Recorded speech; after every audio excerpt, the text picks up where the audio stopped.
I think an awful lot of us in the United States are still operating from a flawed premise. We're still asking the wrong question. I think especially in the wake of Renee Good's murder and the explosion of out of control violence from ICE in Minneapolis, I'm seeing more and more people who are feeling dissatisfied with the resistance tactics that have been engaged in thus far. And people are asking like, okay, when do we move from nonviolent to violent resistance? And I get it. That comes from a place of frustration. We've been protesting for a year. People have been going to rallies and marches, doing honkin' waves, doing overpassing. We're engaging in all of these different strategies, and yet the fascists are still being like fascy, right? They're still being violent. They're still trying to advance their authoritarian agenda. They're in a position where they're really desperate, so they've got to really crank the violence up to 11, and that's really scary for us. And so people start to say, okay, well, does that mean the techniques that we're using are not effective? Especially when I see people from other countries who are like, oh, why haven't y'all stopped this yet? And even people here in the US, which it's interesting to me, the people I hear being the loudest and saying like, why isn't this over yet, are the people that I don't see doing anything, or who think that like, I'll just vote in the midterms and then it will all go away. But the question, when do we move from nonviolent to violent resistance, is the wrong question to ask. But likewise, I think too many people don't actually understand what nonviolent protest is, because I have a whole series of videos I did last year on this subject. Nonviolent direct action is not peaceful. I get really frustrated when I hear members of Congress, especially, conflating peaceful and nonviolent. They are not the same thing. They are not synonymous. And I think the distinction is really, really important, which is why I have been talking about it for a long time. Okay, I'm going to pivot for just a second, but hang in there with me. I'm going to tie it back in. An awful lot of people over the last 6, 7, 8 months have had this doomer take of they're going to cancel the midterms. They're going to cancel the 2028 presidential election.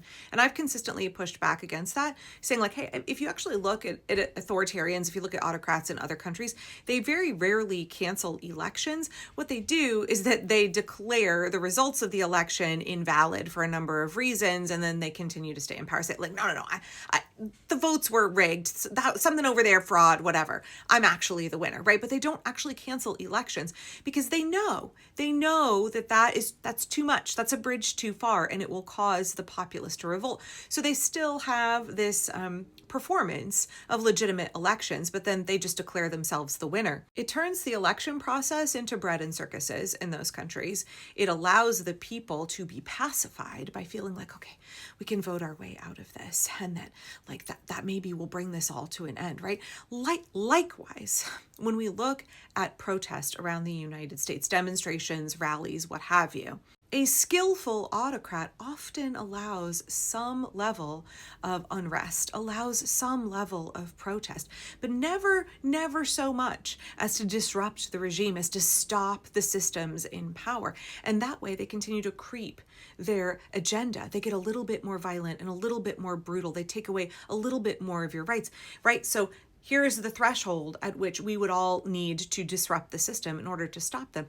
They will let us disrupt this much. They'll let us protest this much, but no further, right? And we think we've done something, right? We're pacified, like, oh yeah, we went to a rally, right? Oh yeah, we boycott Amazon, whatever. And I'm not saying those things are not important. I'm saying they're not enough. They're insufficient. And the regime knows, right? We'll let you have a little bit, and then you can think that's enough, but we'll just keep creeping. And that's very much, I think, what we've seen in a lot of places over the last year. Again, I am not saying that the resistance we're engaging in is not effective. I'm not saying it's not important. I am saying that the regime will allow a little bit of demonstration, a little bit of unrest, and then we think that will be enough, right? Then we're like, yeah, we went out and did something. And I have always said, No King's Day, hands off, etc. Those are about movement building. They're not actually about stopping the regime at all. Honkin' waves, any of these kind of protests that we're engaged in, they're really important for visible displays of resistance, but they in and of themselves are not going to stop. They're really about helping people get their toe in the door, get plugged into a resistance organization, and to start to level up to bigger actions. Never, ever, ever should we have expected those larger No Kings protests to stop this, right? A Saturday protest, as awesome as it is to have millions of people in the street, that in and of itself was not going to stop this. And part of that reason is because these actions like No King's Day, they're not sufficiently disruptive, because that wasn't the point of them. That's not the purpose. We are building muscles so that we can flex them for the really big disruptive actions, right? People who have operated from the premise of a Saturday protest is going to stop this, y'all are wrong. You've been wrong the whole time. And there are plenty of us who have said that that's not the point of those events. The point is to build the movement so we can engage in larger, more efficacious actions.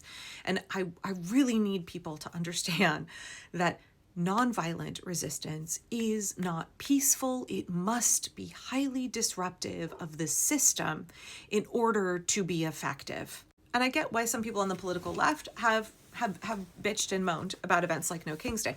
That's because they wanted them to be those really big disruptive events, and they never were meant to be that, right? And so I think that some people on the left can be yearning for bigger events. They've seen what's happened so far and been like, that's insufficient, so therefore we must advance from nonviolence to violence. That in and of itself is a fallacy. Nonviolent resistance is not less effective than violent resistance, right? We know historically violent movements are twice as likely to fail. We know that you are more likely to lose to an autocrat if you engage in violent resistance than in coordinated, highly disruptive, sustained, nonviolent resistance that is carried out by large numbers of people. It has to be sustained. It has to be disruptive.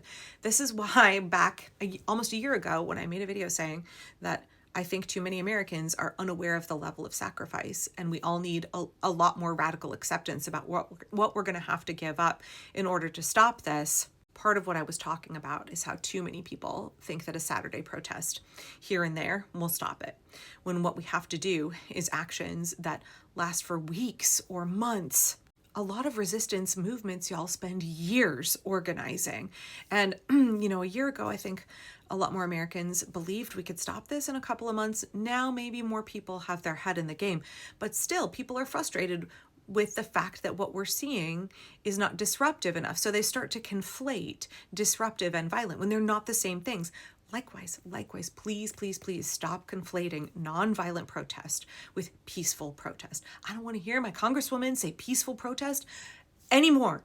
Not peaceful. We need civil disobedience. We need disruptive protest, disruptive direct actions. And I'm so grateful to see other activists and creators talking about this as well. The reason that the protests that are going on right now are not working and will not work is because they're not disrupting the system. Mm-hmm. They're designed to inconvenience the system. Yep. I want to be very clear that I'm not advocating for violence in this video, particularly on apps that are very picky about taking down the wrong kinds of videos from the wrong kinds of creators. Something that I think our white-body friends on the left are not understanding about peaceful protests is that the civil rights movement protests were never peaceful. Please go watch Robert's whole video because he makes so many good points. When we're talking about the civil rights movement, and by we, I mean us white people, I think we do have a tendency to look at the nonviolent aspects of it and not properly assess the way that those nonviolent techniques were highly disruptive. And that disruption of the system, political and economic system, was sustained for long periods. It was sustained as long as was necessary to get the job done. Last year, I read Revolutionary Nonviolence by James M. Lawson Jr. It's about the civil rights movement. It talks a lot about Nashville in particular. And there's one paragraph here that I think is really relevant. A lot of people were very naive and thought that a few demonstrations would change the country. Some of us knew much better than that.